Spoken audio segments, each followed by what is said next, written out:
Bonsoir à tous et merci de suivre Controverse, votre émission de débat contradictoire sur la télévision du Burkina. Depuis le 13 mai 2019, la délivrance des agréments aux sociétés immobilières a été suspendue au Burkina Faso. Appelée à soutenir la réalisation de l'opération 40 000 logements, certaines sociétés ne respecteraient pas les cahiers de charges, ce qui a contraint le ministère donc à suspendre cette opération. Et depuis le 14 mai jusqu'en fin juin, une vaste opération de contrôle a été lancée sur le terrain. L'opération va concerner les 6 communes environnantes de Ouagadougou. Il s'agit de Tanguin-Dassouri, de Saba, de Komsilga, de Pabré, de Koubri, de Konki-Ipala et de Lumbila. Donc, il faut noter que plus de 260 agréments ont été délivrés à ce jour, mais seulement environ 15% selon les chiffres du ministère sont actifs sur le terrain. L'opération 40 000 logements, c'est notre question ce soir. Est-elle une opportunité de loger les citoyens ou une caverne de spéculation pour les promoteurs immobiliers? Voilà donc le sujet sur lequel nous allons échanger ce soir. Et avec nous, nous avons M. Seydou Traoré. Il est du mouvement de solidarité pour le droit au logement. Avec nous, M. Yacouba Dié, il est le coordonnateur du programme national de construction des logements au ministère de l'Habitat et de l'Urbanisme. Avec nous aussi, M. Gilbert Kafando, vous êtes de l'Union nationale des promoteurs immobiliers du Burkina.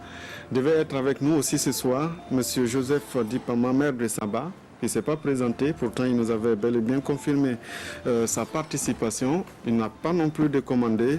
Nous ne savons pas les raisons de sa non-présence ici, mais qu'à cela ne tienne. En tout cas, nous allons tenir cette émission. Il faut dire que Controverse est interactive. À l'heure de l'émission aussi, il est possible d'intervenir, de dialoguer avec les invités sur le terrain et sur le plateau, pardon. Nous serons joignables au 25 40 79 03. Alors, Monsieur Yacouba Dié, nous allons commencer par vous. C'est vous qui avez suspendu la délivrance donc des agréments. Vous avez commencé même depuis le 14, je l'ai dit tantôt, le contrôle sur le terrain, donc des activités des opérateurs immobiliers. Dites-nous, qu'est-ce que vous reprochez à ces sociétés immobilières? Merci bien, M. Gongo. Et pour commencer, permettez-moi de faire des précisions. En fait, il n'y a pas une opposition systématique entre les promoteurs et le ministère. Et les promoteurs constituent le maillon essentiel de la réalisation du programme 40 000 logements. À ce jour, le programme même a été bâti en espérant, en comptant sur le concours effectif de la promotion immobilière. Mais donc permettez-moi de dire aussi que ce n'est pas juste d'opposer les promoteurs immobiliers. Nous ne sommes pas là non plus pour opposer les promoteurs immobiliers au ministère. Il y a le ministère, ni à qui que ce soit. Oui, mais en réalité, c'est que il y a les programmes ont été je bâtis. Termine avant que vous continuiez. Permettez-moi de continuer. Oui, le programme a été bâti pour permettre... Sinon, je vais vous retirer la parole. Donc, la précision que nous voulons faire ici, c'est que vous avez lancé une opération de contrôle. J'allais en venir pour dire qu'il n'y a pas d'opposition entre promoteur et le ministère, mais en réalité, je vais le préciser, le programme, même pour l'essentiel, a été bâti autour de la promotion immobilière.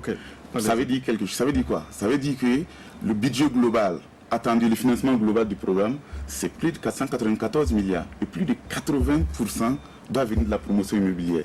Mais ce qui se passe aujourd'hui, c'est que nous sommes au regret de constater que certains promoteurs, partout, ne jouent pas le rôle qui leur est dévolu dans cette histoire.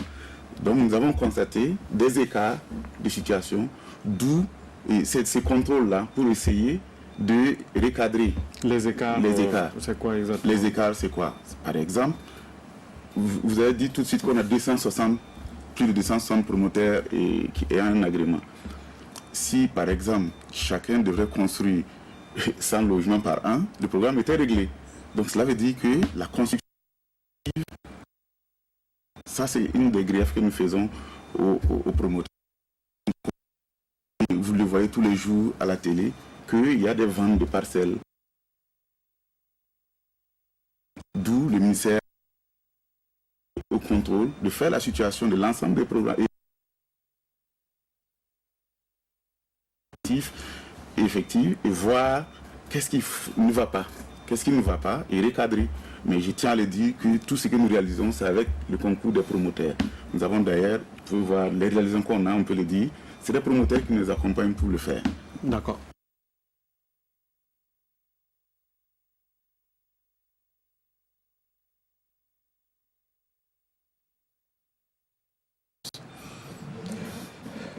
Alors, permettez-moi de présenter aux téléspectateurs.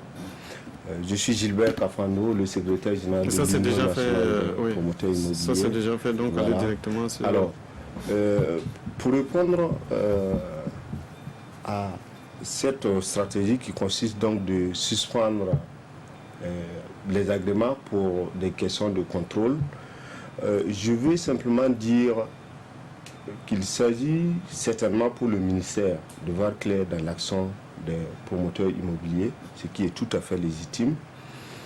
Vous avez parlé tantôt de 260 promoteurs immobiliers. L'union que nous représentons aujourd'hui compte une soixantaine de membres actifs. Ça veut dire effectivement que ce nombre de ceux qui ont les agréments ne sont pas forcément les promoteurs qui agissent sur le terrain.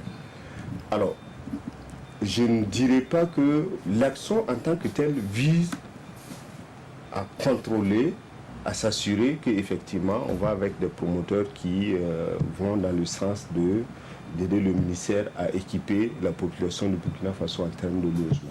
C'est tout à fait légitime. Maintenant, vous avez effectivement un nombre qui n'est pas, j'allais dire, le plus gros problème. Parce que si vous allez voir dans les pays voisins et tout, vous avez des pays où on a des milliers de promoteurs immobiliers, 300 promoteurs. Oui, sauf que l'activité que vous êtes censé faire sur le terrain, voilà. Vous ne le faites pas justement, c'est ça qui pose problème. Je suis d'accord, j'allais en venir. C'est pour dire que, pour moi, suspendre l'obtention de l'agrément, ce n'est pas forcément pour répondre à la préoccupation de l'efficacité des promoteurs immobiliers. Parce que c'est comme l'activité commerciale. Vous avez, j'allais dire, si vous prenez aujourd'hui les produits de grande consommation, on ne peut pas compter le nombre d'importateurs de produits de grande consommation. Mais si vous partez sur le terrain, vous verrez des grosses comptures, sans citer de noms, comme Canis Commodity. On ne va pas faire de publicité ici, malheureusement. Qui sont des acteurs de ceux qui, effectivement, nourrissent la population de Burkina Faso. C'est pour dire quoi? Que le fait d'avoir 260 promoteurs, ça ne veut pas dire que ce sont ces 260 promoteurs qui sont efficaces pour agir sur le terrain. Pour moi, la préoccupation du ministère devait être ceux-là qui sont efficaces, ceux-là qui peuvent effectivement faire le travail selon les règles, les textes et tout, pour permettre d'équiper la population de Burkina Faso en termes de question de lotissement. Alors, la stratégie, est-ce que ce n'était pas mieux peut-être de regarder parmi les 260 les sociétés qui sont les plus efficaces? Non, en fait, c'est le désordre quand même sur le terrain qui commande ça. Hein. Par exemple, aujourd'hui, la priorité, c'est loger les Burkinabés. C'est ça la préoccupation. Mais si, à contrario, on s'accapare des terres, ça crée des problèmes au sein de la population. Il y a des réactions qu'on ne peut pas prévoir, ça c'est un. Mais aussi, nous, notre inquiétude, c'est que il ne faut pas qu'on soit complice de cette spéculation, d'une part, si vous le permettez, mais qu'on s'assure que ceux qui demandent les agréments, c'est pour bel et bien construire. Ou bien, si tu veux faire un projet foncier, que tu demandes un agrément pour un projet foncier, tu sais des exigences d'aménagement, de viabilisation et de vente ensuite. Mais s'il faut prendre des terres pour construire, je ne construis pas, je ne viabilise pas, je vends, ça pose des problèmes. D'où quand même, je pense que... C'est comme s'il y a des détournements en fin de destination. Oui, je ne dirais pas ça exactement, mais il y a un problème que nous avons constaté sur le terrain et nous pensons que c'est très fondamental pour le ministère de recadrer. Alors, permettre, comme il a dit, à des promoteurs qui respectent les obligations d'agir sereinement, puisque ça perturbe le marché en dette de faveur aussi. Ok. Alors, M. Traoré, vous qui êtes sur le terrain. En ce qui me concerne, vraiment, j'apprécie le ministère d'avoir pris conscience et effectivement trouvé qu'il va falloir qu'on sorte sur le terrain pour arrêter cela. En ce qui concerne le mouvement de solidarité pour le droit au logement, nous pouvons dire que nous sommes les acteurs qui ont passé tout le temps à dénoncer ces entreprises-là. Des 260 ont des agréments. Tous les deux, qui les a donnés? C'est au ministère qu'ils ont eu des agréments. Et il y a eu une loi portant organisation aussi de ces gens-là. Si la loi était suivie, il n'y a pas de problème aujourd'hui. Mais à force de dénoncer, moi je ne dirais pas de nom, nous étions à la base à ce qu'on retire l'agrément d'une entreprise immobilière. Tout le ministère est cool. Je pense que le ministre va suivre et puis c'est différentes choses. Voilà. Donc c'est pour dire, en dehors de ça, nous avons beaucoup dénoncé. Ils sont sortis sur le terrain même, faire le constat. Mais après, nous avons suivi que les mêmes gens, et même ils ont fait le constat, ils nous ont retourné en disant que vraiment c'est salutaire, ce qu'on a dit est ça. Mais les mêmes promoteurs immobiliers continuent de travailler. Aujourd'hui, lorsque le ministère me dit qu'effectivement, ils ont pris cette décision parce qu'ils ont constaté qu'il y a la majeure partie des promoteurs immobiliers qui travaillent dans les désordres. Vraiment, j'accuse le ministère. Parce que dès lors que vous avez donné l'agrément, vous avez dit que dans les lois, vous avez amené ces gens-là à respecter et à accompagner la politique nationale sur les 40 000 logements. Si effectivement cela était vrai, il fallait créer un comité de suivi qui suivait ces gens-là sur les pas. Jusque-là, il n'y a pas de comité de suivi au niveau du ministère. C'est parce que nous avons dénoncé, ils ont pris conscience, mais aujourd'hui, à la où je vous parle, les entreprises immobilières occupent plus de 2000 hectares rien que dans la ville de Ouagadougou. Si c'était bien suivi, on n'allait pas arriver à là. Donc aujourd'hui, mon problème, en ce qui concerne les entreprises immobilières, nous les suivons sur le terrain. Il y a des paysans que nous sommes allés les dire, malgré que vous avez acheté, il va falloir que vous trouviez les droits socio-économiques de ces gens-là. On s'en fiche. Monsieur Dié, responsable de ce qui se passe. En réalité, c'est bon de situer les responsabilités. Ouais. En fait, je ne suis pas pour jeter l'anathème pour qui que ce soit, mais en réalité, lorsque vous avez l'agrément, c'est une qualité qu'on vous confère. Vous êtes promoteur immobilier, c'est tout. Mais l'activité de mobilisation du foncier, il rencontre des villageois, il rencontre des maires, et il mobilise son foncier. Voilà, il est à ce niveau. C'est pas nous. Je suis d'accord avec lui, peut-être qu'il faut surveiller, mais, donc bref, mais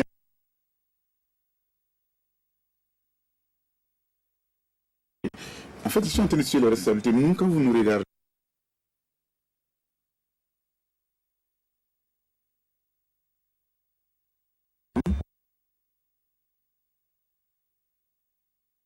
il ne peut même pas encore agir.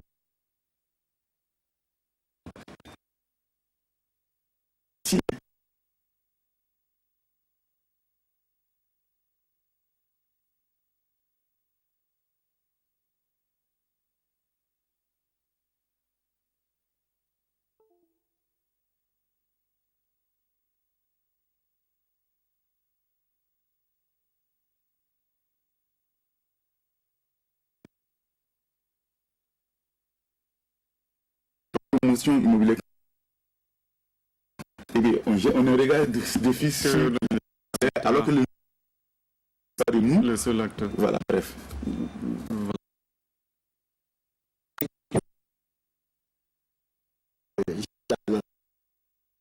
C'est un constat que je constate sur le terrain.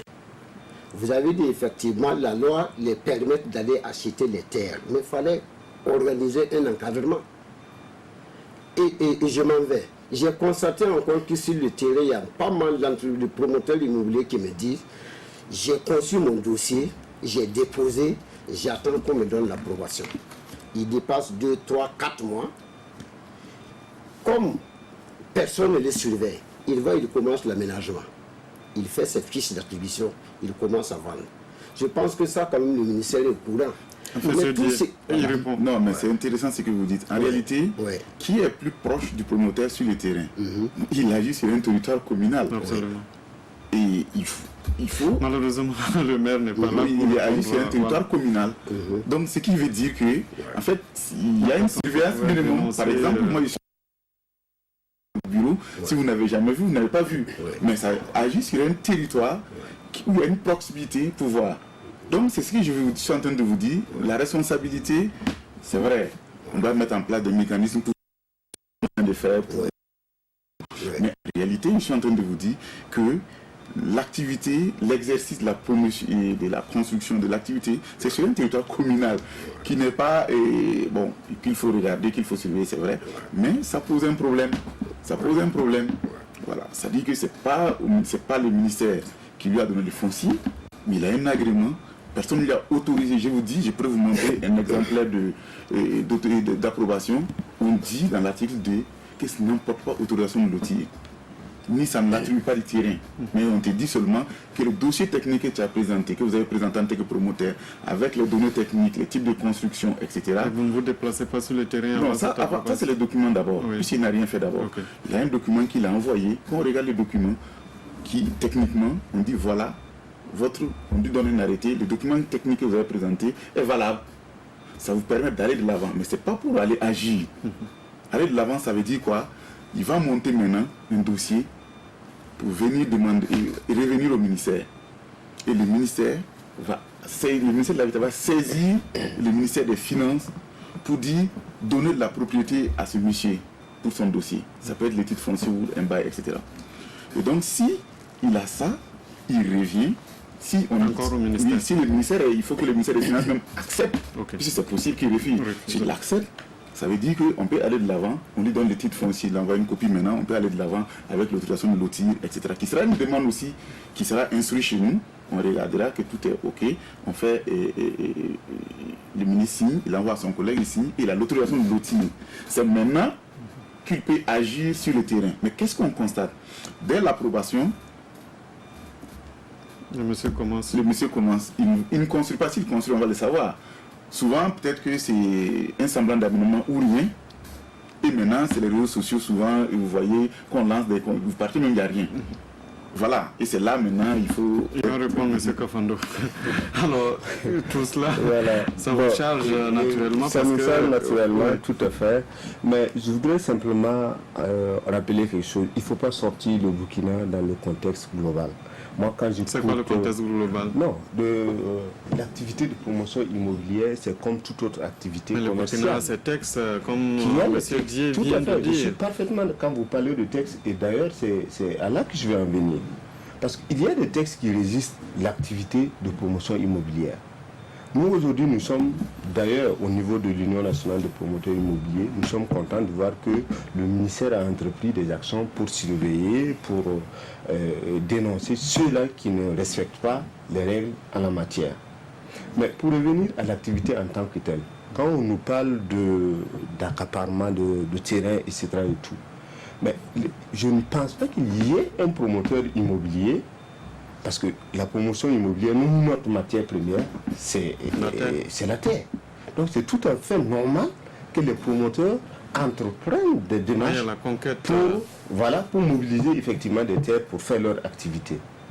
Tant que cela respecte la loi 034, et ça respecte également la loi...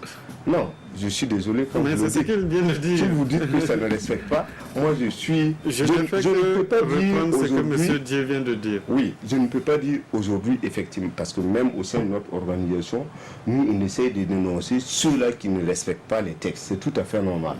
Dans un pays organisé, il faut effectivement que les gens respectent la loi, ce qui est prévu en la matière. Mais ce qui est en train de décrire ici, ce n'est pas forcément le non-respect des textes. Du côté du ministère, je suis d'accord. Mais quand j'écoute M. Traoré, ce qu'il est en train de dénoncer, c'est tout autre chose. Moi, je peux vous dire aujourd'hui qu'il y a des particuliers, ils ne sont pas promoteurs immobiliers, mais qui détiennent des domaines plus... Moi, je suis promoteur, mais je sais qu'il y a des particuliers qui ont des domaines plus... je sais pas, en termes de superficie. Là, nous sommes sur la promotion immobilière, mais effectivement... Des particuliers qui détiennent des domaines plus important que des promoteurs immobiliers. Absolument. Donc, quand on parle d'accaparement, tant qu'un promoteur immobilier respecte les textes pour effectivement mobiliser ce qui constitue pour lui la matière première pour travailler, je ne sais pas pourquoi on peut parler. En fait, vous êtes en train de dire, bon, c'est vrai, on a volé, mais on n'est pas les seuls à voler parce qu'il y a d'autres voleurs. Non, c'est pas ce que je suis en train de dire. On n'a pas volé. Pour nous, il faut respecter les textes. Et tant que les textes permettent effectivement à un promoteur immobilier de mobiliser du foncier pour faire son travail, c'est tout à fait légitime. Mais après, il faut que ce promoteur effectivement respecte ce qui est prévu par les textes. C'est pour ça que je dis que pour nous c'est salutaire qu'aujourd'hui le ministère soit en train de surveiller ce qui se passe sur le terrain. C'est tout à fait normal. Mais ce que je veux dire, il a soulevé quelque chose aussi, c'est-à-dire peut-être le respect, les lourdeurs qu'il peut avoir dans la procédure. Est-ce que peut-être ça ne vous amène pas bien souvent à mettre les charrues avant le bœuf? Justement, c'est à là que je voulais en venir. Parce qu'en fait, quand je regarde son développement après, il dénonce le fait que certains promoteurs commencent à commercialiser avant d'avoir même toutes les procédures en la matière. Et là, on peut effectivement dire que ce n'est pas normal parce qu'au sein des promoteurs, nous-mêmes, on dénonce ces cas-là. Mais le respect de la procédure pour faire le travail n'a rien à voir avec la mobilisation des terrains pour faire le travail. Alors, aujourd'hui, le ministère qui est notre tutelle, parce que c'est eux qui ont la charge donc de respecter, de surveiller le respect des textes en matière de promotion immobilière. Nous avons en face l'objectif qu'il ne faut pas perdre de vue, qui est d'équiper toute la population en termes de logement décent à moindre coût. Et tous les promoteurs aujourd'hui convergent vers ça. Maintenant, c'est une activité, j'allais dire à mon sens, c'est une activité qui est en train de prendre son envol pour ce qui est du Burkina Faso et qui a besoin effectivement que les services techniques puissent encadrer pour que ça suive là-bas comme il se doit. Donc, c'est pour ça que c'est salutaire d'avoir le ministère à côté pour guider les promoteurs. Alors, je reviens à M. Dié parce que vous tous, je ne vais pas dire vous l'attaquez de partout, mais pour équilibrer, il faut bien que je revienne à... Non, c'est intéressant ce qui s'est dit. En réalité, moi, comme je le disais à l'entame, le programme... Parce que pour lui, en fait, il veut dire que l'opération est nouvelle, Burkina, et donc il faut comprendre qu'il y ait peut-être des écarts. Non, mais en fait, ça ne peut pas justifier ce que nous voyons sur le terrain à un certain niveau. Comme je le disais au départ, le programme fait beaucoup de résultats. Et il fait ces résultats avec des promoteurs. Et nous savons... On va venir au résultat. Nous savons que ce sont des promoteurs avec qui nous avons contractualisé, qui construisent ces logements-là, qui, comme on le dit, mouillent le maillot, mobilisent des ressources financières et construisent.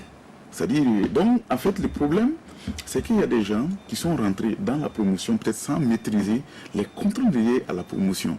Parce que, quand vous regardez dans la sous-région, par exemple, chez nos voisins les Ivoiriens, la contrainte financière est très importante. Pour être promoteur immobilier, il faut un compte séquestre d'au moins 400 millions. Si je m'abuse, ça commence ça doit être augmenté maintenant. Mais ici, nous sommes à 50 millions. Peut-être, voilà pourquoi on a commencé à réviser beaucoup de choses. La tête a commencé sur les textes. On a commencé à réviser ces choses-là pour adapter la situation. Mais en réalité, ceux qui ont conçu le projet, peut-être aussi c'est pour tenir compte du fait que l'activité est nouvelle. Il faut permettre aux gens d'avoir la possibilité d'agir et d'accompagner la mise en œuvre des réalisations. Mais dans la pratique, il y a des dérives. Et ces dérives qu'on est en train de corriger. Et ça passe d'une part à un contrôle sérieux pour savoir qui fait quoi, est-ce que les gens ils méritent leurs agréments. Mais d'autre part, ça nous invite à revisiter nos textes pour pouvoir les adapter à la réalité. D'accord. C'est ce que vous faites aussi, M. Traoré. Je voudrais tout simplement dire à mon voisin que s'il y a bien quelqu'un qui applique, qui travaille dans le sens des textes, c'est bien le mouvement de solidarité pour le droit au logement. Parce que nous sommes des défenseurs des droits humains. S'il ne le sait pas, il n'a qu'à le savoir. Je voudrais qu'il me dise à quel niveau j'ai parlé et qu'il n'y a pas de respect des textes dans ce que j'ai dit. Non, il est en train de dire que, en fait, vous parlez des promoteurs immobiliers, mais sur le terrain, ils ne sont pas les seuls, en fait, à... Je voulais tout simplement dire qu'en ce qui concerne les promoteurs immobiliers, nous sommes la seule association honnête qui les accompagne dans ce qu'on dit accaparement de terres. Nous, on n'a jamais dit que lorsque les gens les paient, des gens qui accaparent des terres, nous disons que c'est la loi du Burkina Faso qui les permet d'aller acheter les terrains. Tous ceux qui ont travaillé avec nous comme promoteurs immobiliers qui me suivent, en tout cas, ils diront à mon voisin vraiment d'aller vers nous et puis bien nous écouter. Moi, j'ai toujours dit, par exemple, en ce qui concerne les approbations, ce n'est pas normal que quelqu'un compose son dossier complet à aller déposer. Au-delà de 2 mois, il doit travailler. Ça, c'est le texte qui le dit, ce n'est pas moi. Mais les gens font, ils constituent tout, ils partent déposer, ça fait 1 année, 6 mois, ainsi de suite. Donc, il y en a qui me disent que la loi, compte tenu qu'on ne les notifie pas, ils vont travailler sur le terrain. Et ça donnait une occasion, ils sont en train de faire des parcelles pour les revendre, mais pas pour construire. Aujourd'hui, nous sommes en train de parler. Mais est-ce que il y a une organisation. Est-ce que le fait qu'on soit en retard... Vendre des parcelles, c'est la question. Pas du tout. En réalité, non, c'est à ce niveau. Je dis pas du tout à ce niveau. Je suis entièrement d'accord avec le ministère sur ce que vous êtes en train de faire. Mais nous disons, c'est pas tard, mais il fallait commencer ça depuis longtemps. Nous sommes sur le terrain, comme on a besoin de faire le contrôle, vraiment on fait un gros travail. Les retards dont il parle. Non, les retards dont il parle, c'est vrai, mais permettez-moi de parler des contrôles, parce que les contrôles là, ça montre la réalité terrain. Les gens ont pris les agréments, les gens ont pris... ça justifie même le fait qu'on ne donne pas des approbations. Vous avez donné des approbations à un premier groupe. Par exemple, qui ne fait pas le travail, allez-vous continuer à donner encore pour qu'on continue à faire la même chose? Voilà la réalité. Ça veut dire quoi? Ça veut dire que si on ne peut pas continuer à donner l'approbation sans qu'on y voit plus clair, donc on a stoppé, on n'a même pas stoppé, ça suit son cours. Mais c'est la réalité aussi, il y a la réalité du terrain, les projets. Vous avez la plupart des promoteurs ont au moins 2 projets immobiliers. Vous voyez, c'est ça aussi, c'est un problème. C'est-à-dire non, c'est-à-dire qu'ils veulent 2 approbations. C'est-à-dire qu'ils veulent 2 approbations au moins. Donc, alors que la réalité du terrain, je vais vous donner un exemple. C'est-à-dire qu'une approbation sur 100 hectares, ça veut dire qu'il s'est engagé à construire des logements sur une superficie comme les 1200 logements. Vous avez vu l'étendue, sa mise en valeur, sa viabilisation, combien de temps l'État même a pris jusque-là, on n'a pas pu le faire totalement. Donc, et ce monsieur veut 2 approbations, ou 3 approbations. Il y en a qui demandent plus, c'est qu'il y a quelque chose qui ne va pas. Et alors que l'approbation a une durée de vie. Si même vous lui donnez l'approbation de l'aide 2 ans, s'il ne fait pas l'approbation, il doit renouveler. Donc vous voyez qu'on a raison de ne pas continuer à accompagner les gens dans cela. Donc permettez-nous d'avoir du recul, regardez, puisque tout ce qu'il dit là, c'est les textes qui ont été adoptés depuis longtemps qui le permettent. Peut-être à l'épreuve de la réalité, ces textes peuvent paraître obsolètes et on va avancer et on va réactualiser. Monsieur Kavando, vous venez avec plusieurs projets à la fois sans tenir compte de vos performances, peut-être matérielles mais aussi financières. Ok. Non, c'est comme je disais tout à l'heure, nous sommes soucieux du respect donc des textes qui sont mis en œuvre pour que le travail puisse se faire effectivement conformément à la vision de l'administration qui est de pouvoir effectivement produire des logements. C'est ça l'objectif global qu'il ne faut pas perdre de vue. Alors, maintenant, lorsqu'il s'agit d'approbation de projet, aujourd'hui, si je suis le SP dans ce qu'il dit, c'est comme un promoteur qui vient avec son projet, j'allais dire à Ouagadougou, qu'on a approuvé. Il ne faut pas qu'il vienne avec un autre projet dans la région du Nord, à Ouagadougou, pour qu'on approuve. Et je ne pense pas que ça soit... Non, en fait, je vais dire que dans la même ville de Ouagadougou, autour de la même ville, le même promoteur a un projet. Ça, je peux... Ça peut être peut-être aussi à Ouagadougou et à Ouaïguia, mais je n'en discute pas. Mais en réalité, je termine mon idée. C'est la question de la capacité financière et technique même des promoteurs. En fait, ça, c'est des réalités. Je vous dis, si vous le permettez, je vous ai interrompu, mais excusez-moi. Mais en réalité, un projet immobilier, ça coûte cher. Tout à fait. C'est-à-dire, c'est pas du jeu. C'est-à-dire qu'une petite surface, s'il faut construire, si on prend 100 logements, ça fait 7,5 millions. Il n'a pas moins de 7 millions à mettre fois 100. Mais imagine un projet de 4000 logements. Ils ont des projets comme ça, 4000 logements, 5000 logements, 10 000 logements. Et quand vous regardez manifestement, c'est la loi qui lui permet d'avoir l'agrément, peut-être les textes et de mobiliser, mais vous êtes conscient qu'il ne peut pas faire le projet. Alors souvent, moi je discute avec eux, je dis mais écoute, et si on redimensionne votre projet? Et si, souvent la gouvernance pose problème.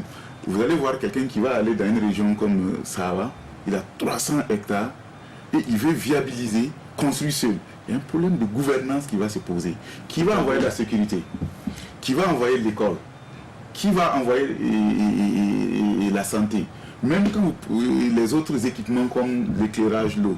Est-ce que dans l'administration, on est prêt à les accompagner en ces temps? Est-ce qu'on va continuer à étaler? C'est des problématiques qui sont posées. Donc nous travaillons à les recadrer. Nous voulons que vous vous concentrez même sur la ville, revenir même au sein de la ville, développer des projets d'appartements. Nous sommes prêts à les accompagner sur ces terrains. Si vous avez des terrains en ville, ça c'est un projet, vous allez voir tous les ministères vous accompagner. Parce que nous voulons densifier la ville. Vous voyez, nous voulons que... Donc, mais on ne peut pas les accompagner dans ça. Parce que vous ne tenez pas compte forcément de la situation même des villes, comme je l'ai dit, l'urbanisation. Oui. Non, je suis entièrement d'avis avec SP sur ce sujet. C'est vrai que vous avez tout coupé sur ce que je dis. Mais il faut savoir que aujourd'hui, les promoteurs immobiliers, je parle de Alain Non, c'est vrai, mais lorsque vous portez aujourd'hui, l'association est en train de parler en fait de logement pour tout le monde. Vous allez voir qu'il y a un effet de comportement qui fait que chacun veut avoir son terrain, il veut avoir sa maison. Et compte tenu des difficultés... Parce que peut-être les cours que vous pratiquez ne sont pas accessibles. Voilà. Non, mais simplement, je ne suis pas là, mais je veux dire par exemple que le ministère qui devait par exemple donner le ton en termes donc de logement collectif, il l'a évoqué. Parce que pour éviter d'étaler la ville, ça veut dire qu'il faut se concentrer et aller sur des projets de logement, comment on appelle, collectif par exemple. Bon, aujourd'hui vous avez... Nous avons donné le temps, hein. Allez, il y a un chantier... Parce que quand vous prenez l'association aujourd'hui, vous regardez jusque-là, quand on sort, on manifeste et tout, qu'est-ce qu'on veut? Chacun veut avoir sa parcelle. C'est ça qui est le sujet. Ça fait que vous avez des promoteurs qui vont dans le sujet. Veut y aller avoir ses parcelles, c'est ce qui vous permet peut-être d'aller, comme il est dit, à Saba, mobiliser 300 hectares. Je suis sans tenir compte de je suis même content d'entendre le ministère parce qu'en fait, c'est le ministère qui est, j'allais dire, l'organe qui peut réguler ça. Nous, par exemple, au niveau des promoteurs, on peut ignorer qu'un promoteur soit à lui seul en train de chercher à réaliser un projet sur 300 hectares, 400 hectares, 500 hectares dans le Grand Ouaga. Pour moi, c'est insensé. Ce n'est même pas possible, ce n'est pas faisable. Et ce n'est pas que nous, en tant que promoteurs, on consomme ça. Je suis désolé, on ne va pas consommer ça. Mais je veux dire simplement que le ministère, en tant qu'organe de tutelle qui supervise ça, peut effectivement décider de dire nous allons vous accompagner sur des proportions assez contrôlées de 50, 20 hectares. Vous finissez de travailler et on fait progresser. Ça, ce n'est pas possible. Mais si vous me permettez, c'est le moment de dire quelque chose ici. C'est ce qu'on veut. C'est-à-dire qu'on dit même que c'est les petites proportions que nous voulons. Si vous avez un projet de moins de 50 hectares, vous allez voir. C'est ce que vous comptez accompagner. Voilà, alors, vous allez nous dire, nous restons avec vous. Cette opération a été lancée depuis 2017.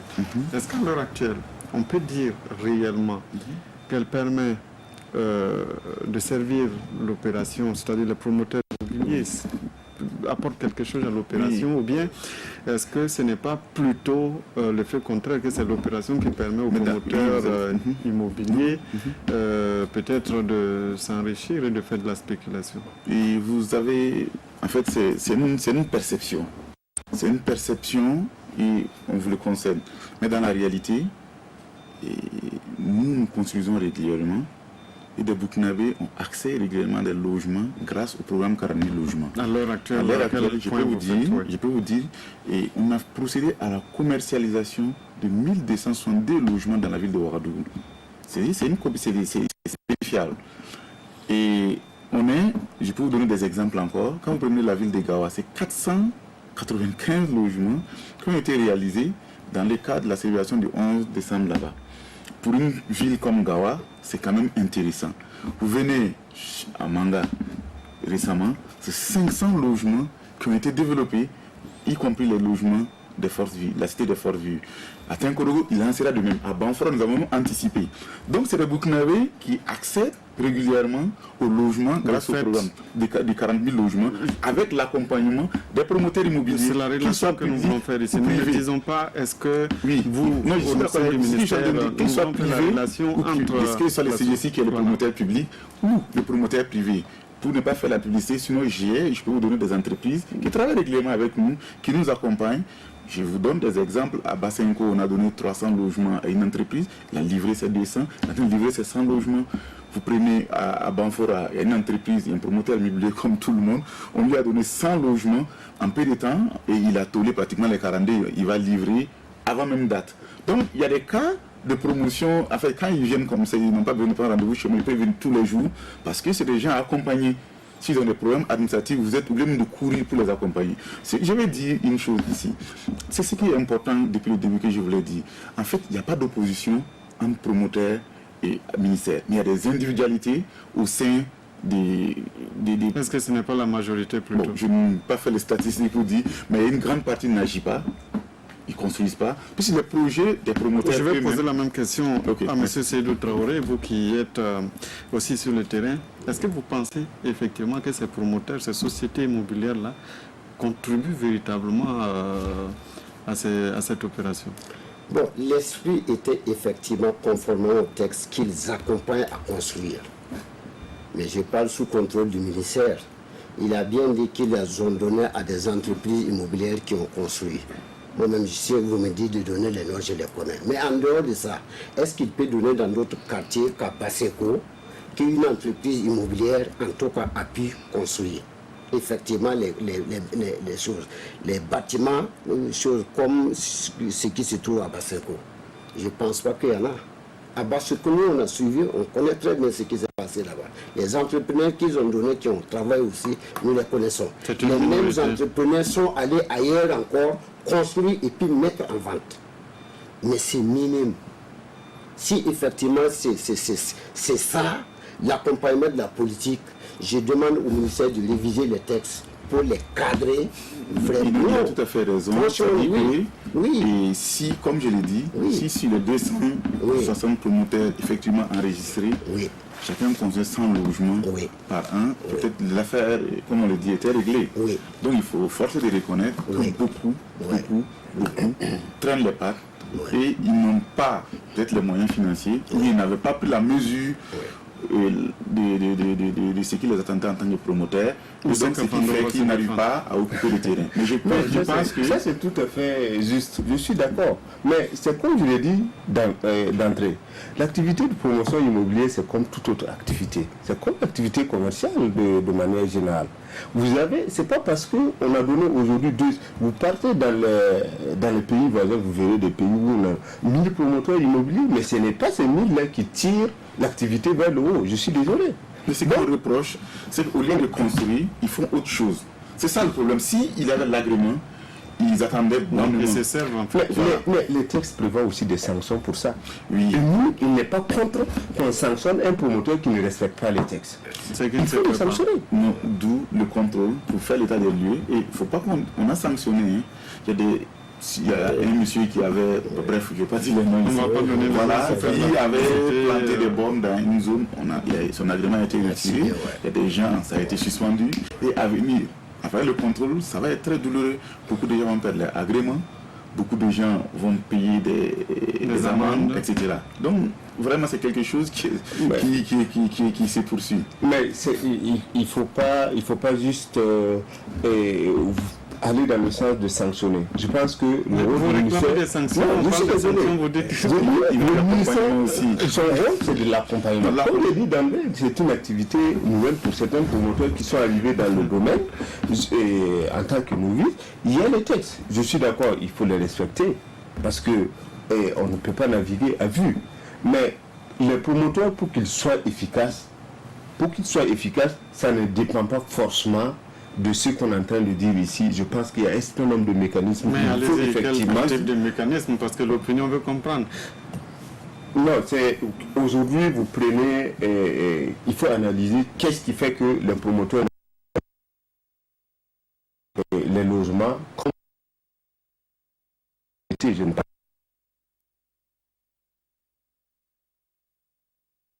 qu'on a lancé. C'est vrai, on a vu les chiffres qu'on est en train de donner. Les promoteurs qui mouillent le maillot, c'est salutaire, mais il y a des contraintes. Quelles sont vos contraintes aujourd'hui qui font que vous n'arrivez pas à respecter ce que le ministère vous demande? Moi, j'allais dire qu'il y a 3 facteurs. Il y a déjà des questions de ressources adaptées. C'est-à-dire que le financement, parce que, il l'a dit tout à l'heure, le promoteur lui-même ne peut pas, si vous prenez juste un terrain de 20 hectares, par exemple, qui peut te permettre, disons même 10, qui peut te permettre de produire 300 logements, en termes de viabilisation, on sait ce que ça demande comme moyen financier. C'est déjà en termes de milliards qu'on parle. Donc, les promoteurs, il faut qu'il y ait en face des ressources adaptées pour pouvoir faire ce financement. Donc, on a des problèmes de financement adaptés qui est posé. Et aujourd'hui, c'est salutaire de voir qu'au niveau du gouvernement, il y a des réflexions qui tendent à mettre en fait des systèmes en place tels que, je pense à la caisse de consignation, qui permet donc de mobiliser des ressources adaptées, c'est-à-dire long terme pour financer l'immobilier, qui demande effectivement des ressources long terme. Même quand vous prenez les banques qui accompagnent les promoteurs, vous avez des financements court terme pendant que le promoteur son besoin ou même les acquéreurs, ils ont besoin de crédits sur 20 ans, 25 ans, pendant qu'on leur donne des crédits sur 5 ans, 10 ans. Donc il y a un problème d'ordre général qui n'est pas forcément lié aux promoteurs. Je ne suis pas sûr qu'on a des promoteurs qui peuvent venir dire non, moi aujourd'hui je suis à mesure de mettre 10 milliards, 15 milliards pour produire des maisons. Non, le système économique ne fonctionne pas forcément de cette façon. Donc il y a ces problèmes-là. Ensuite, il y a les matériaux de construction qui a un coût. Et par derrière, on a par exemple le ministère aujourd'hui qui demande aux promoteurs de produire des logements pour qu'on puisse revendre à la population à prix réduit, c'est-à-dire 7 500 000 pour une maison de 200 salons. Et aujourd'hui, vous pouvez voir dans tous les pays voisins, il n'y a pas un pays où on vous dit qu'on a une maison de 200 salons sur même un terrain de 200 mètres carrés qui peut coûter 7 500 000. Il n'y en a pas. Il y en a. C'est dans quel pays, monsieur? Non, je suis désolé. Au Mali, en tant que promoteur immobilier, nous avons réalisé 600 logements. Je peux vous dire que ce n'est pas possible. D'ailleurs, les logements sociaux qui sont vendus ici, les types 200 salons qu'on nous demande de vendre à 7 500 000 sont vendus à 16 millions, subventionnés par l'État. Le SPP, tout le monde peut vérifier, ce sont des données qui existent. Moi, je voulais dire tout simplement aux entreprises immobilières et choses immobilières. Mais la loi même vous permet, dans la loi, l'État doit vous accompagner en ce qui concerne les exonérations pour que vous ne construisez même pas. C'est des parcelles que vous faites pour vendre. Sinon, effectivement, s'ils s'organisent réellement, mais les textes même contraignent l'État à les accompagner à ce niveau. pour des exonérations pour amener le ciment, de faire la béton. C'est pas moi qui le dis, c'est la loi qui dit. Mais au lieu de s'organiser, non, ils ne partent même pas voir les textes, ils ne voient que la parcelle. Moi, je le dis parce que je connais très bien la majeure partie de tous ces gens. Il y a effectivement des entreprises immobilières.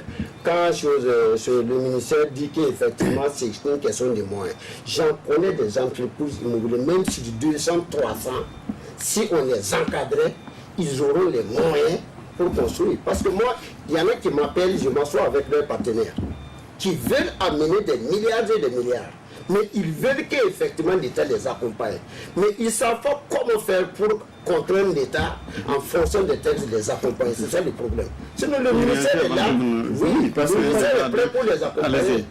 Allez-y, vous ne voyez que des parcelles lorsque vous... Ah oui, non, je suis désolé. Moi-même en tant que promoteur, je ne suis pas à l'aise de dire que non, il faut produire les parcelles pour vendre. Je suis pour ceux-là qui disent que notre rôle, c'est vraiment de mettre à disposition des logements, pas des parcelles à perte de vue. D'ailleurs, des parcelles des femmes non viabilisées. Même quand on veut vendre les parcelles, il y a des conditions. Quand on dit, par exemple, aujourd'hui, si tu as l'agrément pour faire l'aménagement foncier, il faut quand même viabiliser. Il y a les routes à ouvrir, il y a l'eau à amener, il y a l'électricité pour faire des parcelles viabilisées pour ceux-là qui veulent la parcelle pour construire. C'est tout à fait normal aussi. Mais une activité encadrée. Il faut effectivement aller dans ce sens. Mais ce que je veux dire... Parce que vous prenez la...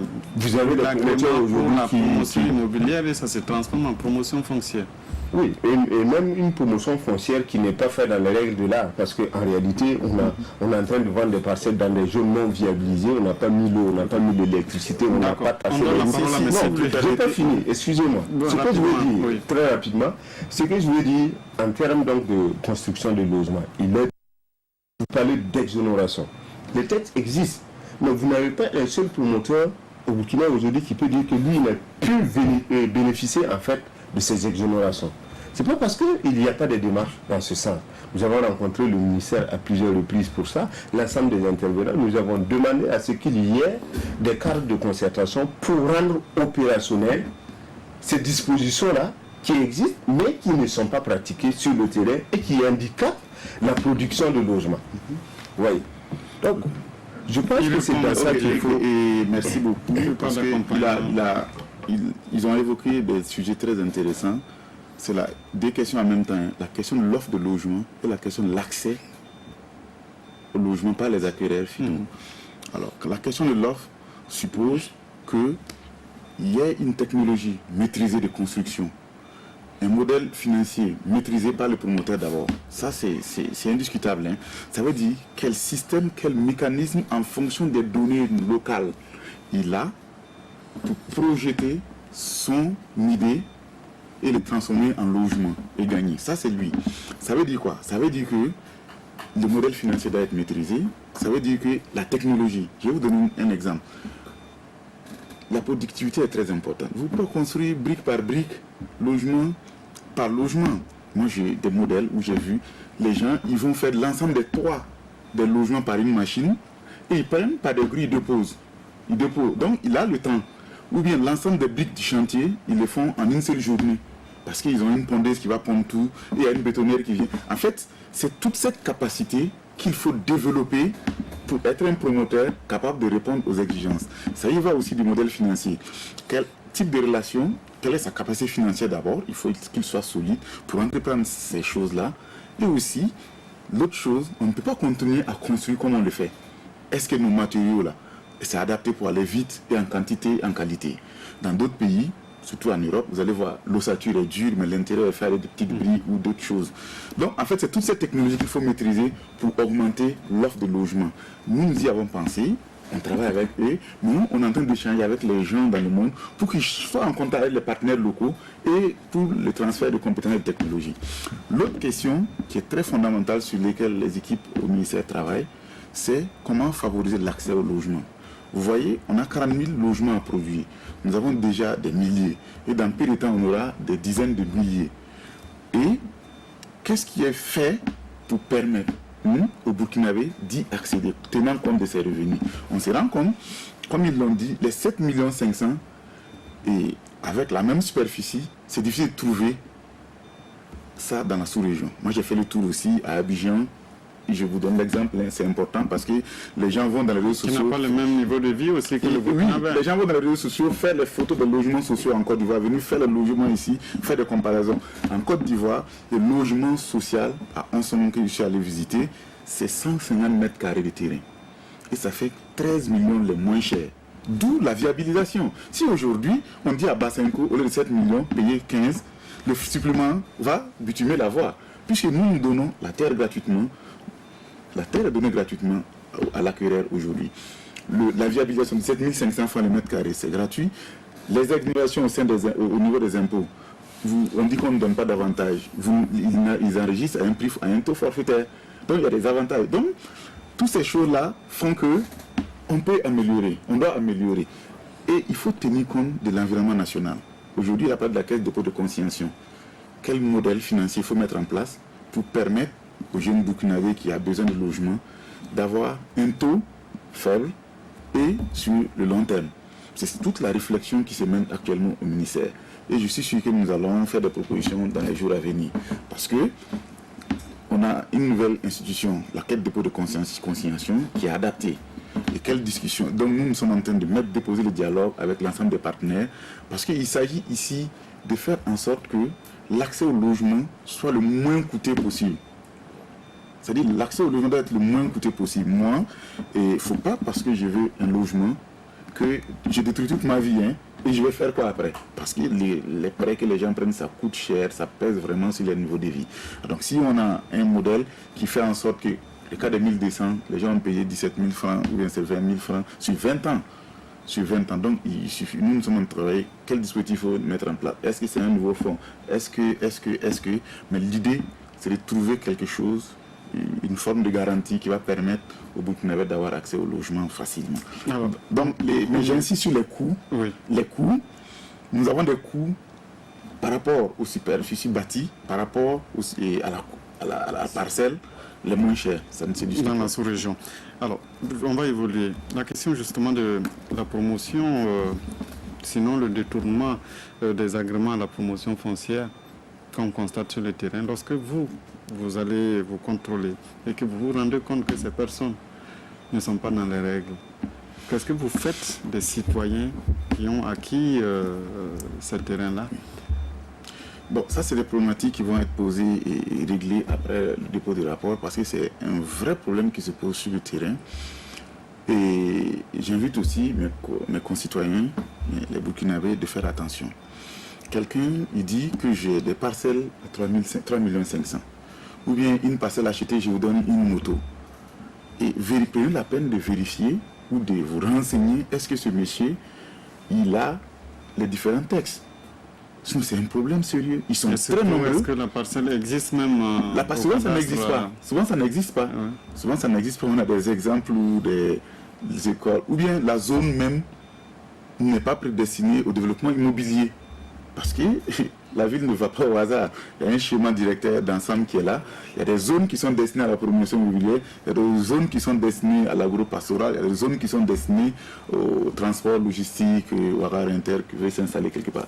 Donc, si vous prenez le terrain à des gens sans papier, vous-même, vous n'aurez pas les papiers. Parce que le slogan, c'est quoi? Ils vous vendent que dans peu de temps, le dossier au ministère, vous l'aurez. Donc je les invite à faire attention. Mais c'est des problématiques qu'on va poser. Lorsqu'on aura le contrôle, on fera la situation et on essaie d'aller de l'avant. Monsieur Traoré, vous qui défendez... Je suis content d'entendre le ministère vraiment en ce qui concerne ces explications. Moi aussi, j'invite effectivement, d'ailleurs même c'est ce que nous faisons. Nous disons chaque fois à tous ceux qui viennent vers nous, il faut faire attention vraiment à ces ventes de parcelles-là. Il faut effectivement aller soit vraiment à l'institution habilitée à donner l'autorisation pour demander est-ce que réellement dans telle contrée il y a des parcelles. Comme nous nous concevons, en tout cas nous sensibilisons les gens, je suis content que quelqu'un du ministère même en tout cas ait attiré l'attention à la population. J'invite à la population de bien écouter et puis effectivement sur ça. Oui, mais quand il s'agit des gens bien connus qui vendent des parcelles qui sont peut-être bien connus dans le milieu. Bien connus, c'est quoi? Peut-être qu'il faut donner ce que vous savez. Il faut dire que nous sommes à l'heure de l'émission et que vous pouvez participer au 25 40 79 03 ou bien en postant vos messages sur la page Facebook de la RTB. Allez-y. Ok. Et donc, vous le savez, et la situation, le programme 40 000 logements veut permettre, au-delà des chiffres 40 000 logements que tout le monde connaît, c'est en réalité mettre en place un mécanisme durable d'accès au logement à moindre coût pour tous. C'est-à-dire il y a une fixation sur le nombre. Mais donc, nous travaillons aujourd'hui à faire en sorte que si quelqu'un veut un logement, qu'il soit disponible en quantité et en qualité, qu'il soit sur la qualité. Parce qu'il ne faut pas que quelqu'un paye une maison et se trouve encore en train de casser et de refaire. Ça, c'est quelque chose de fondamental pour nous aujourd'hui. Donc, ça, c'est important. Donc, et vous pouvez le vérifier aujourd'hui, les logements que nous construisons de plus en plus, l'accent est mis sur la qualité pour permettre aux gars d'avoir accès. Le deuxième élément, c'est que ça rentre toujours dans le cadre de la mise en place de ces mécanismes pérennes-là. Ça permet, on veut mettre en place un ensemble de dispositifs en relation avec les institutions financières, en relation avec les institutions publiques, en relation avec les promoteurs, pour permettre qu'il y ait un mécanisme connu de tout le monde d'accès facile au logement. La question des parcelles, c'est là que nous sommes justement. Je disais, il y a des gens qui sont bien connus. Mais c'est vous qui devez nous dire qu'ils sont bien connus. Je ne peux pas faire de la publicité. Pour moi, celui qui pense qu'il est connu et qu'il vend des logements, il doit pouvoir le faire librement et dire, voilà, moi, j'ai tous mes papiers, je le fais. S'il ne le fait pas, il sera en porte-à-faux au contrôle. Non, je parle de citoyens qui voient peut-être. Mais c'est ce que j'ai dit tout de suite, bien connue. Non, la société bien connue, c'est quoi? Pour lui, c'est ça, j'ai dit, on trompe les citoyens. Je les invite donc à ouvrir l'œil et de avoir le comportement nécessaire. Ce qui veut dire que quoi, lorsque on vous propose ce genre de promotion de logement, et regardez, vous devez vous fonder de façon précise pour pouvoir aller acheter cette parcelle-là.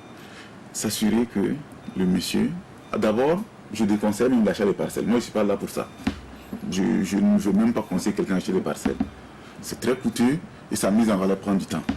Moi, je travaille à faciliter les gens, à faciliter l'accès des gens au logement. Si vous me dites comment faire pour aller au logement, je suis prêt à vous répondre. Mais je ne vais pas accompagner quelqu'un à acheter des parcelles dans le contexte. On est en train de tout faire pour densifier la ville. On est en train de tout faire pour construire des maisons et des qualités pour eux. Il ne faut pas le laisser de côté, dire aux gens d'aller acheter des parcelles. Je ne vais pas donner un conseil, je ne sais même pas. Si je suis comme ça. Alors, M. Ousmane Diallo nous appelle de Ouagadougou. Nous allons l'écouter. Bonsoir. Nous allons vous demander de vous éloigner de votre poste récepteur, M. Diallo. Alors, on n'entend plus de bruit que M. Diallo. Je crois qu'on va le rappeler, M. Traoré, si M. Dieu ne veut pas des gens qui achètent les parcelles, il y en a quand même qui sont intéressés. Non, à ce niveau, c'est lui qui le dit en tant que technicien du ministère. Mais en tout cas, moi, je conseille les gens vraiment que s'il y a des parcelles, ils n'ont qu'à aller acheter, mais ils n'ont qu'à aller vérifier. Il y a des instances où il faut aller vérifier. Mais c'est quoi? C'est où il faut aller? Non, par exemple, en ce qui concerne les parcelles que sur l'arrondissement, les mairies ont réalisé, par exemple.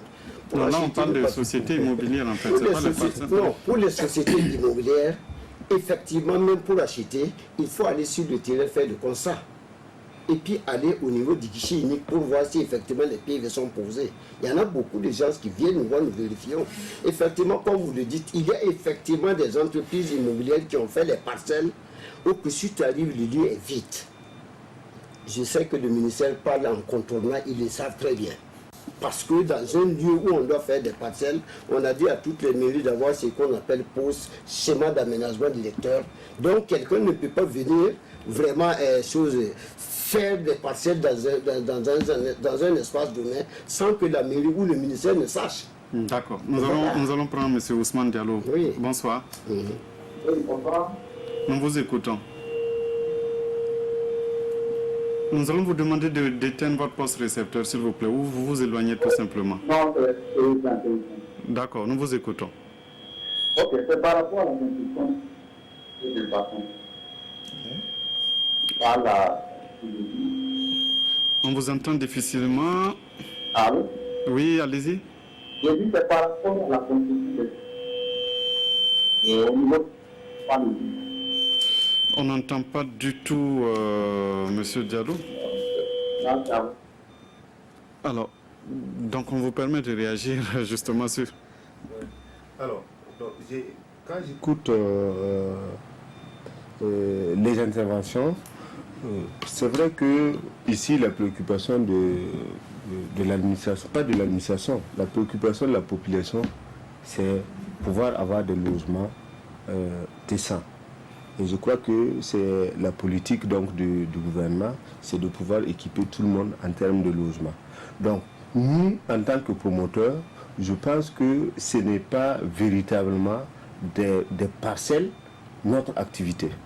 Oui, mais parmi vous, il peut y avoir des gens qui sont spécialisés dans la promotion foncière Non, aussi. il y a la promotion foncière et la promotion immobilière.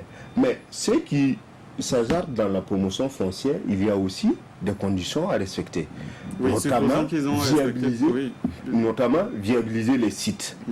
Bon, ils sont rares aujourd'hui les promoteurs qui ont effectivement aménagé des sites pour revendre. Donc, ça interpelle encore notre organe de tutelle qui est chargé donc de superviser pour éviter que cela se fasse dans un certain désordre. Monsieur Pascal Moyenga nous appelle de Manga, oui. Priorité à l'appel. Oui. Bonsoir. Allô? Nous vous écoutons. Oui, bonsoir. Je vais réagir par rapport à l'accessibilité des logements. Oui. Oui, il faut reconnaître que le délai qu'on donne pour solder là est très court. D'accord. Voilà, donc lorsqu'on a souscrit par exemple, voilà, donc lorsque vous lisez les fiches, on vous donne 6 mois pour solder. Donc vous reconnaîtrez qu'il est très difficile pour un citoyen moyen de pouvoir gérer ça en si peu de temps. Voilà, donc cela va permettre à une certaine catégorie de personnes d'avoir accès à ces logements. Et certaines personnes reviennent encore vendre ces logements très cher. Et je prends l'exemple d'une publication sur les réseaux sociaux, rien que la semaine passée. Un logement qui s'est vendu à 7,5 millions s'est retrouvé sur le marché à 14 millions. Et heureusement, la société immobilière a réagi. Voilà, donc vous voyez que la spéculation là, souvent ce sont les conditions même que l'on fixe là qui permettent cela. Voilà, c'est ceux-là qui ont les moyens qui vont acquérir les logements et revenir les vendre cher. D'accord. Voilà, bien, merci. Mais par rapport aussi à la qualité des logements, voilà, contrairement à certains logements qui sont bien faits, je dirais, et d'autres ont fait des logements que je vais comparer à des taudis. Voilà, parce que si quelqu'un achète ces logements-là, c'est sûrement pour revenir construire. Peut-être c'est pour le terrain seulement. Voilà, parce que de nos jours, personne ne fait ce genre de maison-là. Voilà, merci bien. Merci beaucoup, M. Moyenga. Je suis interpellé et par rapport au coût, au délai de paiement. Oui. En réalité, c'est le modèle qui le veut et peut-être que ce n'est pas bien expliqué. Alors, nous construisons des maisons à 7,5 millions. Parce que le promoteur a pris de l'engagement dans la banque et il faut qu'il rembourse. Nous tenons compte de ça. Donc le modèle se base sur les crédits accuraires. Ça veut dire que quoi? Que lorsque vous avez souscrit, vous avez payé par exemple les 10% ou les 30% pour les logements économiques, ça veut dire que vous avez 6 mois pour mobiliser un prêt. C'est le temps mis en réalité pour mettre en place un prêt. Le temps moyen au Burkina, c'est 3 mois. On donne 2 fois le temps moyen pour mettre en place votre crédit accuraire. Donc, si le crédit est mis en place, la banque vous donne l'argent entièrement. Vous payez avant les 6 mois et vous êtes en traite avec la banque sur plusieurs années. Ce n'est pas bien expliqué, sinon on ne dit pas de solder du coup en 6 mois.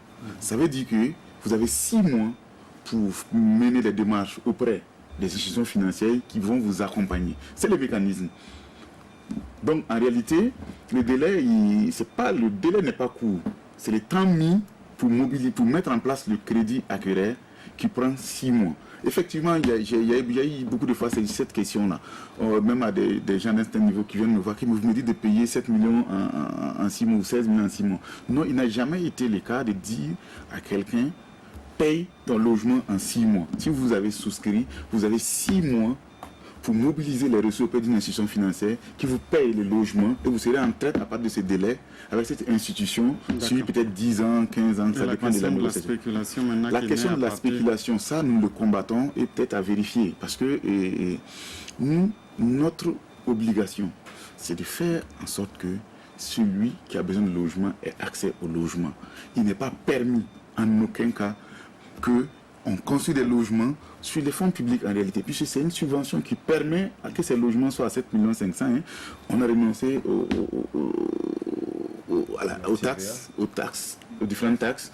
On a mobilisé l'argent du contribuable pour faire la viabilisation à 17 500 francs le mètre carré. On a négocié la terre pratiquement. Donc on ne peut pas permettre à ce que quelqu'un spécule sur le dos des gens.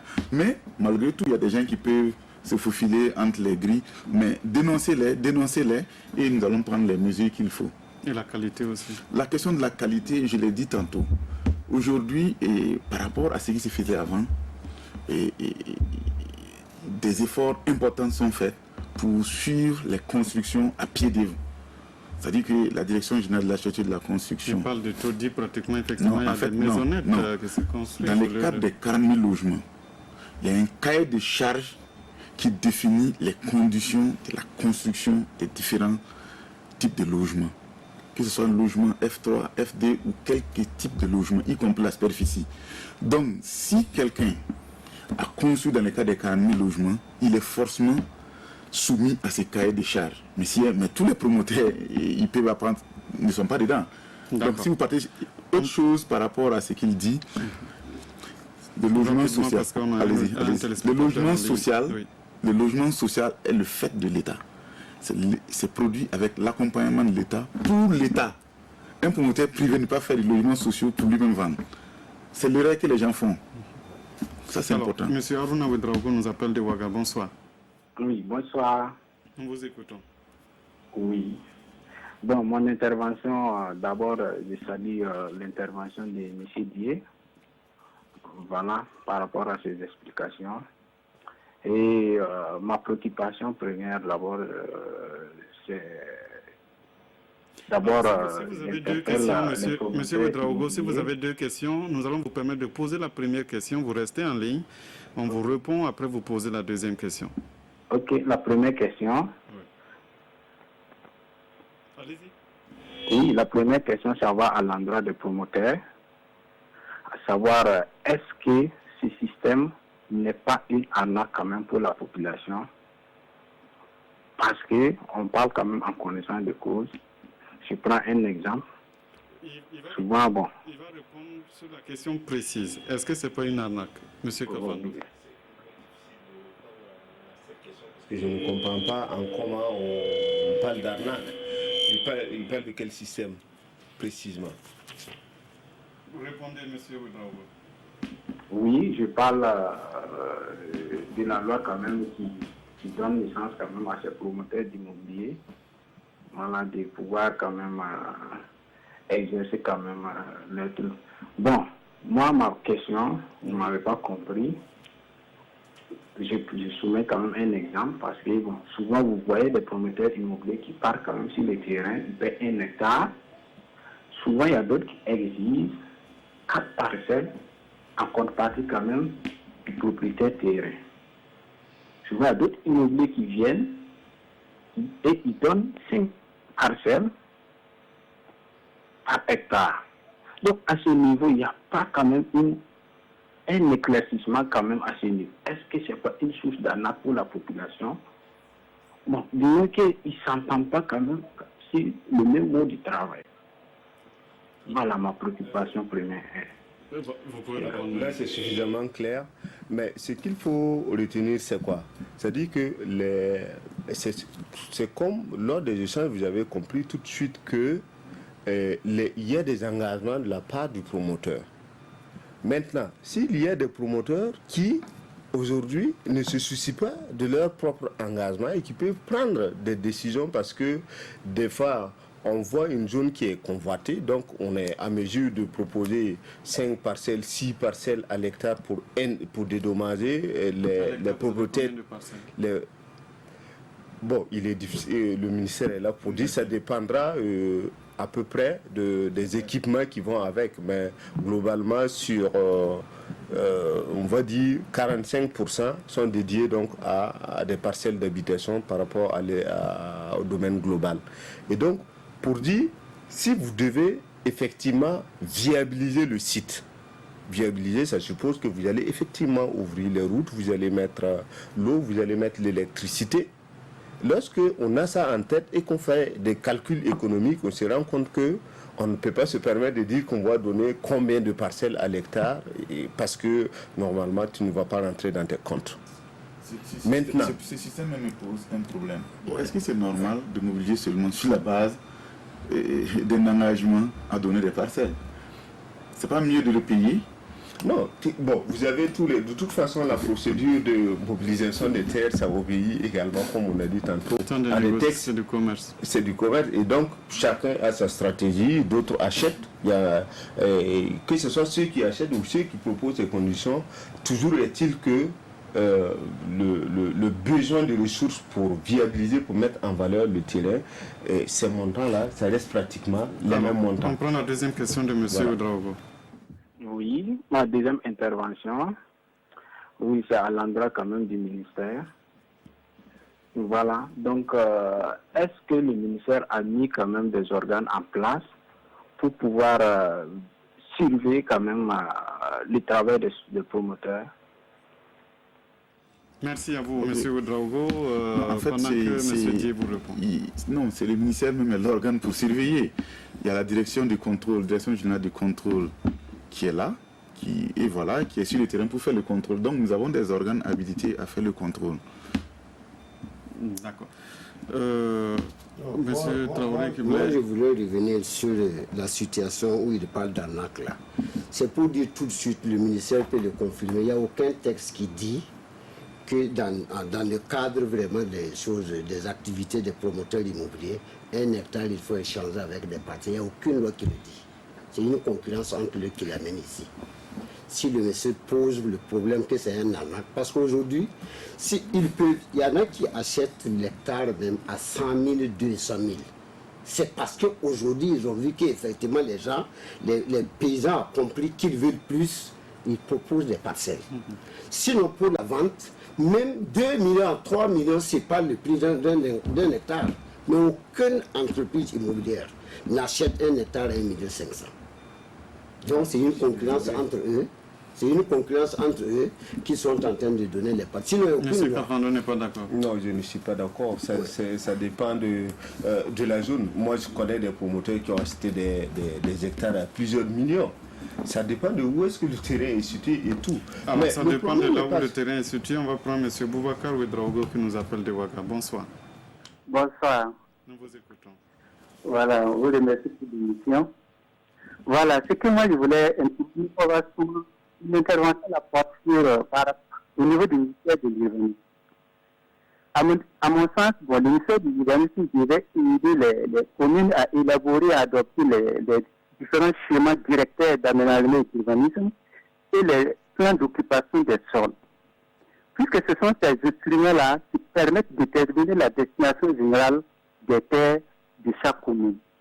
Cela pourrait éviter de considérer, de faire croire que toutes les terres de la commune sont destinées à la promotion immobilière. C'est l'impression qu'on a à l'heure actuelle. Voilà. Ça, c'est ma première préoccupation. La deuxième préoccupation, là, c'est par rapport au prix du logement social, 7 500 000. Là. Je ne sais pas si ça a été fixé en concert avec de l'urbanisme. Est-ce que ce prix a tenu compte du revenu moyen du citoyen burkinabé? Ça, c'est puisque en principe, les 30% des logements sociaux là, le prix doit être fixé en concert avec l'État. Est-ce que ça, voilà, donc j'aimerais des informations par rapport à cela. Maintenant, la dernière là, c'est que par rapport au niveau des des dossiers de promotion immobilière. L'impression qu'on a, c'est comme si le ministère de l'urbanisme qui gère les dossiers de promotion immobilière. Bon, par exemple, le ministère de l'économie des finances, peut-être le titre foncier, mais le titre foncier qui va permettre aux promoteurs immobiliers de procéder aux opérations d'urbanisme, c'est-à-dire les équipements. Et enfin, ce que je voulais ajouter, c'est que est-ce que les opérations d'urbanisme, notamment les équipements, exécutées par les promoteurs immobiliers là, en principe, ça devait obéir au même schéma. Est-ce que les commissions communales au niveau la commission communale d'aménagement des terres là, arrive à donner et mettre leurs avis par rapport à au lotissement des promotions immobilières. Et est-ce que les commissions provinciales d'aménagement aussi donnent leur avis? Puisqu'on a comme l'impression que tout se passe au niveau de l'urbanisme sans l'intervention des autres acteurs. Je vous remercie. Merci beaucoup. D'accord. Monsieur Di. Je vais commencer par la question des prix. Ça fait finalement 4 questions. C'est beaucoup, vous allez me rappeler. La question des prix, D'abord les schémas directeurs. Non, je préfère commencer par la question des prix. Et voilà, parce que il faut qu'on se dise certaines choses clairement.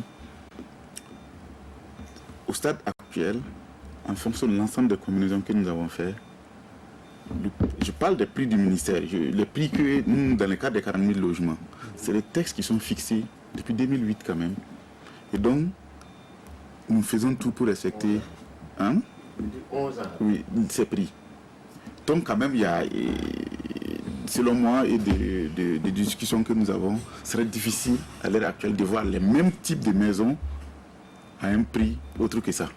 Moins que ça, je veux dire. Moins que ça. Non, à ces prix, ça aussi c'est la réalité du terrain, d'où moi je suis vraiment ouvert à l'ouverture. Je suis disposé à l'ouverture. Il y en a qui disent que c'est pas possible, d'autres qui le réalisent et ils font mieux même. C'est-à-dire qu'ils ajoutent plus de confort. À 7 500 000, on peut le vérifier. Il y a la concurrence sur le terrain. Donc ça, c'est les prix que nous devons proposer à l'heure actuelle. Parce qu'il faut qu'on dise la vérité sur les prix. Non, c'est bon de dire la vérité sur les prix. Parce que c'est vraiment les prix subventionnés. L'État prend sur lui. Si on doit laisser ça, les maisons que nous avons, s'il faut payer les impôts, enfin les taxes, regardez l'enregistrement de 300 logements sociaux sans subvention, ça fait 85 millions à peu près. Donc c'est environ 200 millions, 200 000 francs CFA, plus de 230 000 francs CFA par logement. Mais l'État concède ça pour permettre aux gens d'accéder au logement. La viabilisation, l'aménagement, c'est 17 500 francs le mètre carré. Donc vous pouvez faire les calculs pour voir, mais nous prenons ça en charge. Donc ce qui fait que quand même, il y a beaucoup d'efforts qui sont faits au gouvernement, par le gouvernement, pour accorder ces prix-là. La question des titres fonciers et maires, c'est vrai, c'est ce que j'étais en train de dire tout de suite là. Tantôt, en fait, il y a beaucoup d'acteurs.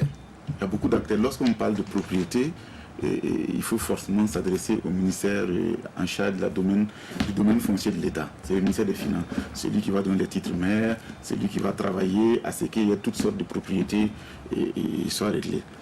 Donc, il a raison, nous ne sommes pas seuls à parler et à agir en termes de trucs. Lui, il demande est-ce que véritablement ces personnes interviennent? Non, ils interviennent si le promoteur a suivi toutes les règles.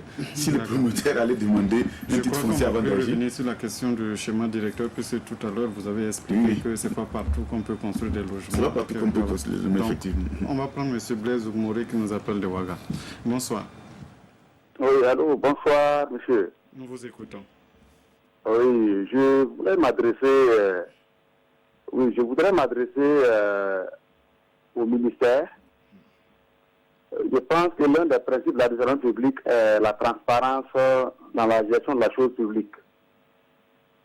Donc je m'adresse au ministère. Est-ce que ce n'est pas possible, par exemple, de rendre publique la liste des promoteurs qui sont réguliers afin de mieux orienter les différents, par exemple, agents du ministère qui voudront, par exemple, de l'adjoint qui voudront, par exemple, avoir accès à des parcelles. Aujourd'hui, on se rend compte que tout le monde a des agréments pour la promotion de l'immobilier. On ne sait pas qui faire, on ne sait pas à qui s'adresser. Nous voudrons que le ministère puisse avoir au moins un répertoire comme par exemple nous, le laboratoire national de l'analyse publique, qui fait sortir la liste des eaux préemballées qui sont réglementées. Monsieur Kafando, qui est assis là-bas, moi, je connais par exemple le nom de son entreprise, de promotion immobilière. Je ne sais pas si M. Kafando a une entreprise qui est à jour et qui respecte les conditions ou pas. Ma dernière intervention par rapport à un cas spécifique par rapport à Corsilia. Ok, entendu, ok. S'imposer du fait, puisque et après le contrôle, ça fera le point de la situation et ça sera disponible. Il n'y a rien à cacher. D'accord. Monsieur Zougoumoré. Oui, allô, le dernier point. Mon dernier point est relatif à un cas pratique à Corsilia, où par exemple, une promotion immobilière nous a invités à venir visiter les parcelles là-bas. Et le constat fut très amer parce qu'on s'est rendu compte qu'en réalité, il y a un véritable problème entre le promoteur et les résidents de la zone de Corsilia. Au départ, il leur a promis des parcelles pouvoir parceller la zone, les pouvoir viabiliser. À la dernière minute, ils se sont rendus compte qu'en réalité, ce n'est pas quelqu'un même qui avait des documents règlements et des documents officiels pour pouvoir viabiliser une zone industrielle. Le problème s'est posé au jour d'aujourd'hui. Le promoteur est tracté, il ne peut plus faire un tour à Corsilia parce que tout simplement, c'est un bon, c'est tout le siège de son entreprise. Je me dis que sur les 260, on a des cas comme ça, plein dans la ville, et c'est au ministère quand même d'être assez regardant. Du même où je soutiens M. Traoré sur le rôle, c'est la vérité. Le jour d'aujourd'hui, je suis à Bassinco, dans la parcelle à Bassinco. Mais j'ai peur même d'avoir 5 francs à aller payer une parcelle parce que je ne sais pas qui. Je préfère aller voir le villageois même, on va aller au domaine ensemble vérifier. Si la parcelle est disponible, j'achète avec lui. Que de passer par un promoteur immobilier, par exemple indélicat. Si du jour au lendemain, vous faites tourner, vous avez votre argent dans sa poche pour avoir vos sous, c'est un véritable problème. Vraiment, nous demandons l'accompagnement du ministère. C'est une chose publique. Faites de votre mieux pour rendre public pour que moi, par exemple, demain, vendredi, je puisse aller sur tel site, voir que tel et tel société immobilière, par exemple, sont réglo, et je sais qu'avec eux, je n'ai pas de problème. Et si problème il y a, je saisis le ministère pour la suite à donner. Je pense que c'est ce que j'avais à donner comme intervention. Je vous remercie. Merci. Merci. Et je vais l'inviter à ne pas avoir de projet d'achat de parcelles. Il n'a qu'à acheter un logement. Je crois il a déjà un logement. Voilà, donc il veut faire quoi encore? Voilà, parce qu'il veut faire quoi encore? Il est logé, il n'a qu'à laisser les autres qui ne sont pas logés. Il a besoin de parcelles encore pour... Non, c'est pas une bonne chose. On va s'arrêter là parce que nous arrivons au terme de cette émission. Je rappelle que nous avions sur ce plateau M. Seydou Traoré. Il est du mouvement de solidarité pour le droit au logement. Avec nous aussi, M. Yacouba Dié, il est le coordonnateur du programme national de construction des logements.